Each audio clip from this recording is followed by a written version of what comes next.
Check, check, 1 2 1 2. Alright guys, so I know it's been a wee while since we've made a video, and worst day ever. So let me explain what's happened today. Today, where would I even start? So I got here quite early this morning. Just for everybody's information, the time right now is 2:45 in the afternoon. I got here at the field this morning for about 7 o'clock. I wanted to spend a little bit of time just doing some pre-flight checks, checking some things over and having a nice day of flying, because that's what the forecast said and that's what we were going to do.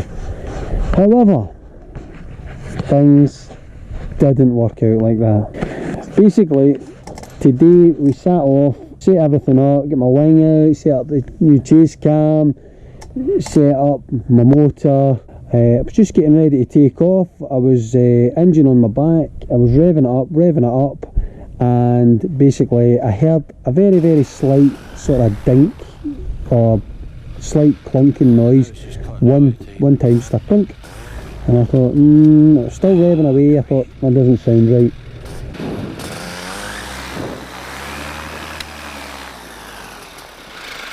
What's that?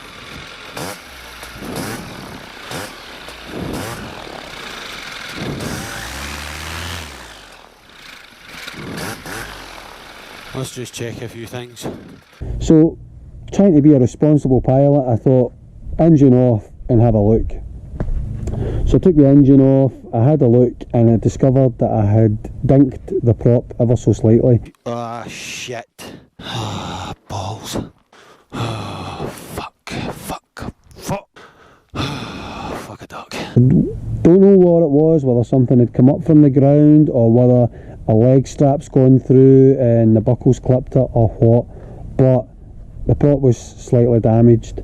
So at that, rather than fly the prop, I decided I'll take the 200 out. I pulled the 200 engine out, took all the fuel out the 250, put it into the 200, took the reserve off the 250, put it on the 200, started the 200 up, it was running great, revving it up, getting ready to go, cut it off to finish some final prep, and then it wouldn't start again, and I got so frustrated that I went, I'm just going to go and fly the 250 and I'll put some tape over the damaged part of the prop.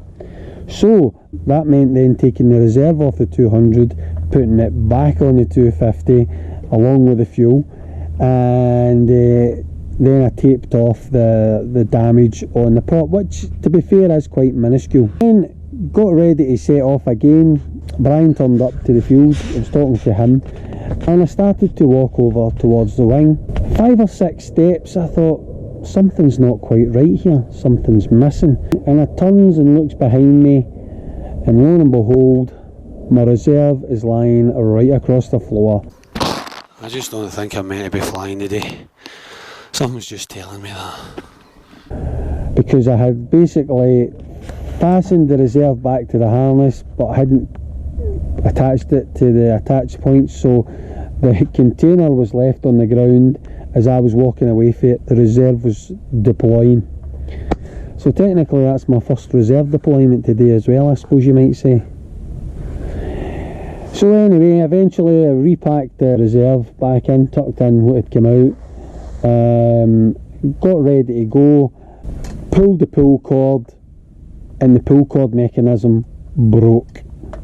So that then meant that I had to strip the 250 down, refit that, and as I was refitting that, one of the non-return valves going into the tank snapped off, and I was like, balls. Ah, shit. Fuck a duck. Could this day get any worse, right? So fortunately I had a spare one of them, I was able to repair that. By this time Rick had arrived, Brian had arrived, they were just setting up to go. The wind was starting to pick up and I thought, that's kind of strange. However, fastened myself into 250, I could see a rain clouds in the distance, almost like a storm, and thought, I'll get a quick lap of the park.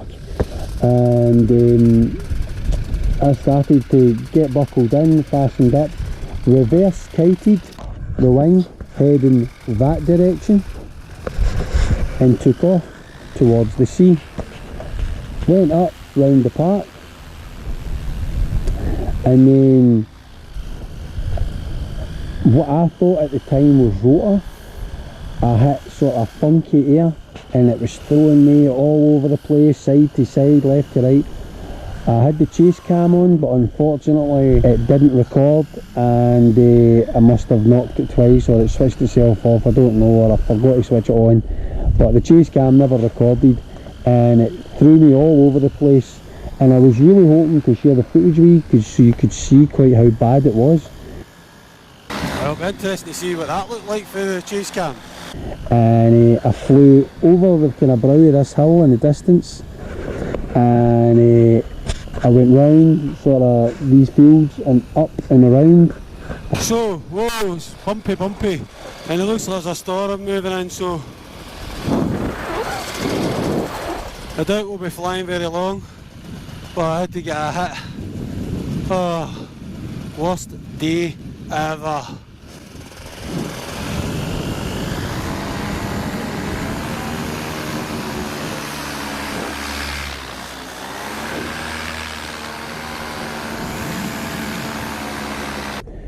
As I came over the field, I could see people, but the wing was throwing me everywhere and it wasn't quite clear what was happening. And I done one more lap of the field and the wing was like all over the place.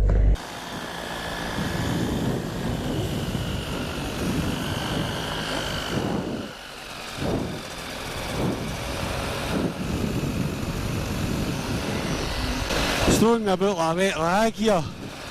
Oh, I'm not liking this, like. Lots of rotor. Oh, I'm coming in. No, I'm not liking this. Whoa, fucking hell. Right, I'm landing.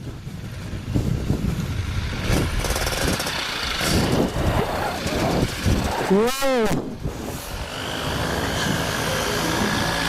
Emergency landing, coming in.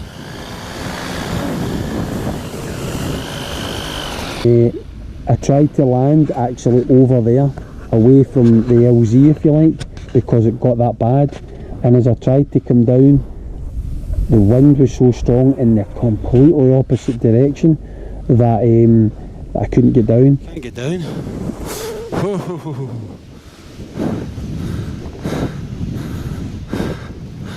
But eventually it did drop me and I came down, and it wasn't very tidy, it was quite messy.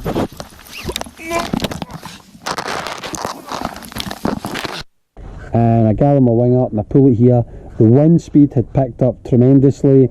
It was in completely the opposite direction, and the two fellas who had already took off, I could see one of them, he got blew out to sea, and the other one was nowhere to be seen. So I gathered the wing up and come back to the van, and eventually the guy who got blew out to sea, he managed to make it back to the LZ. I don't know how. His wing was all over the place, it was flapping about, it was collapsing. He came in, he landed, he blew against the van, we collapsed his wing for him, we got him unhooked, but there was still no sign of the other pilot. And instead of blowing from the sea, it started blowing out to sea, and it made for a hairy situation. We then obviously gathered around and decided to pursue the other pilot, who eventually phoned to say that he had landed out way over the other side of town at another beach because it just got too bad. Today was just one of those days, right? Now, as if that wasn't bad enough, and when I got back to the van, it was blowing so hard that the propeller of the motor was spinning, and the door of the van actually blew shut and hit the prop, and it's damaged the prop even more now. Balls. Ah, shit. So the two fellas who I was with, they've now decided, you know what, today's not a day to fly, and they've took off. And I'm sitting here thinking, maybe it's flyable. I've been here now like the best part of a day, all day, and I flew for 5 minutes if I was lucky, and it was the most unforgiving weather. However, in light of everything that happened today, in light of the kind of experience that I had and how rough it was, and listening to what the other pilots said, it was quite educational. Educational? Aye, that's one word for it. So, as you can maybe tell by my current mode of transport, problems, engine problems, reserve problems, weather problems, etc, etc, weren't my only problems. So on the way home from that video, the van broke down, caught fire, started smoking quite bad. So that definitely was one of those days. But let's talk a lot about the lessons we learned and what we could have maybe done in terms of flying that day. So what happened? What caused that weather anomaly? And did I make any mistakes? Well, in terms of the weather, it really just came down to an inaccurate forecast. The weather in the morning had been forecast to be producing a north to northeasterly wind, which would then switch to a nice laminar westerly off the sea. This wasn't exactly what was happening, and even though the wind did switch westerly and we took off into the forecasted 6, maybe 8 mile an hour westerly wind, what was actually happening was the storm that was brewing behind us was drawing air in towards it, and as the storm moved away, it let the actual prevailing easterlies through, which were coming through about 20 to 30 miles an hour, which was bringing a lot of rotor from neighbouring villages and towns with it, and that's what made it such an interesting flight. However, in terms of mistakes, there was only really one mistake that I want to address, and that was one that I made whilst in flight. If you watch the video back, you'll see that I kill my engine to come into land. Now, it's standard practice, whether you're a beginner or an experienced pilot, to kill your engine when you're coming into land. That'll change as you start to progress and do touch and goes, and you'll obviously fly lower when you're doing toe drags, etc. But if you're coming into land, you would always kill the engine. Today, under the circumstances, I don't believe that that was the best decision I could have made. Now, if you watch the video back, just before I start with my emergency landing, you'll notice at one point I'm being blown backwards. At this moment in time, I'm very close to the water's edge. Killing my engine gave me no option in terms of gaining altitude, and at 50 or 60 feet, I'm not really giving myself enough chance to possibly do a restart.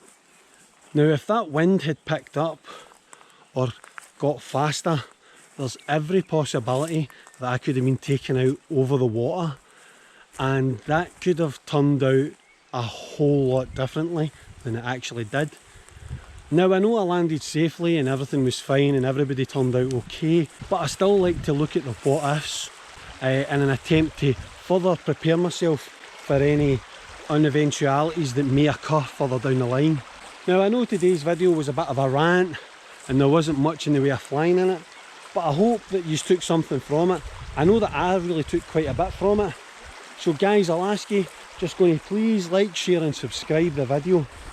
But also, I'd be interested to hear if anything similar has happened to any of you guys, if you've had any hairy situations, or there's anything that you want to share, stick it in the comments below. I do read the comments. Your support's been phenomenal so far. I like how you guys really share some of your own thoughts and stories, and I look forward to seeing some more in the comments below. If you just want to like, share and subscribe, that'd be good too. Is there anything else I need to say? Why guys, there is. Stay safe and enjoy your flights.